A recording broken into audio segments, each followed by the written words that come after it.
Ma vie a été, y compris quand j'étais au sommet de ma génération, c'est-à-dire que j'avais des portraits dans la presse à 26 ans. Un d'entre eux, par exemple, Ouest France m'avait fait un long portrait où, à 26 ans, il conseille les plus grands. Vous voyez, enfin, donc j'étais consacré à eux. Canal+ avait fait une sorte de sujet documentaire de 15 minutes sur moi, dithyrambique entre Mélenchon et Macron. Enfin, donc j'étais vraiment très en avance. Mais déjà, à cette époque-là, ma vie n'était qu'une succession d'échecs. Il faut pas. J'avais tenté 1000 choses vous voyez, donc il y a des grandes structures qui fonctionnent. Mais après, une chose, c'est d'arriver à une position où vous êtes en mesure de faire des choses. En l'occurrence, à l'époque, juste de conseiller. Une autre, c'est de produire des résultats. Et ce qui est important, c'est de. Enfin, ces échecs-là sont de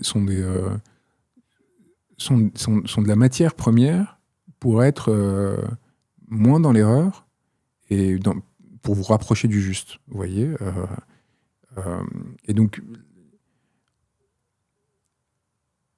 moi, je considère il faut toujours éviter tout ce qui est irrémédiable. C'est pour ça que je suis contre la violence politique et que j'ai été très très dur à l'égard de Jean-Luc Mélenchon sur la mort du jeune militant identitaire à Lyon, parce que je considérais qu'il avait directement amené à celle-ci, à travers son incitation à l'égard de groupes antifascistes comme la Jeune Garde, à mener des batailles de rue qui amènent nulle part. Il faut toujours éviter d'avoir des propos ou de prendre des décisions qui amènent à l'irrémédiable, comme la perte d'une vie. Ça, c'est un principe fondamental. Mais après, la licence globale, on a échoué. On a des licences globales privées qui ont été créées. Je considère qu'il est bien aussi que collectivement, on se rende compte, je pense qu'on est en train de se rendre compte que, pardonnez-moi, je vais être trivial, mais que Netflix, c'est de la merde. Enfin, vous voyez, on a adoré les premières années.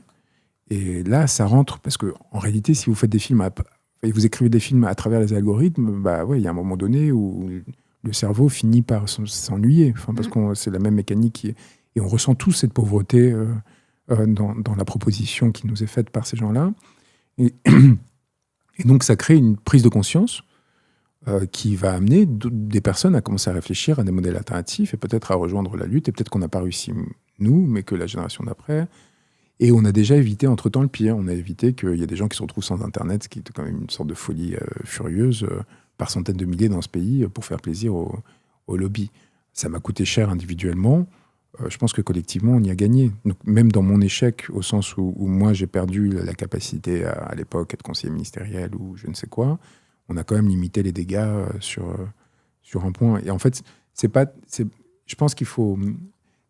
Il faut accepter le fait que quand on veut changer les choses, quand on est dans un rapport de résistance, on ne peut qu'échouer et que c'est pas un problème. C'est pas grave. Parce qu'en réalité, François Hollande a été élu président, Emmanuel Macron a été élu président, et j'aimerais pas être François Hollande ou Emmanuel Macron, et j'aimerais pas me retourner sur ce qu'a été ma vie et de devoir me dire, mais en fait, ce qui me semblait être une réussite, à quoi est-ce que ça a mené?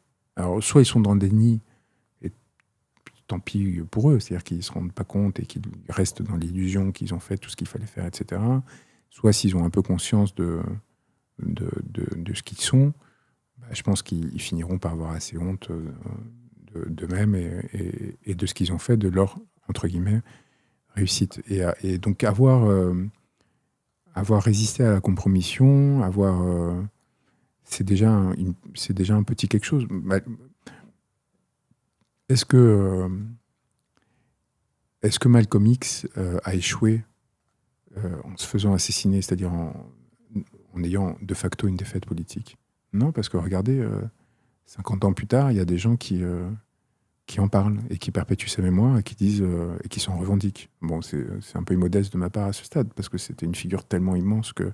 Mais vous voyez, il a des disciples. Enfin, je me considère comme un de ses disciples. Ça, c'est beaucoup plus important. Vous voyez, et ce qui m'a fait peur, par contre, c'est quand j'ai eu l'impression qu'ils étaient en train de gagner sur la réécriture de l'histoire. Et ça, c'est ce qui est le plus injuste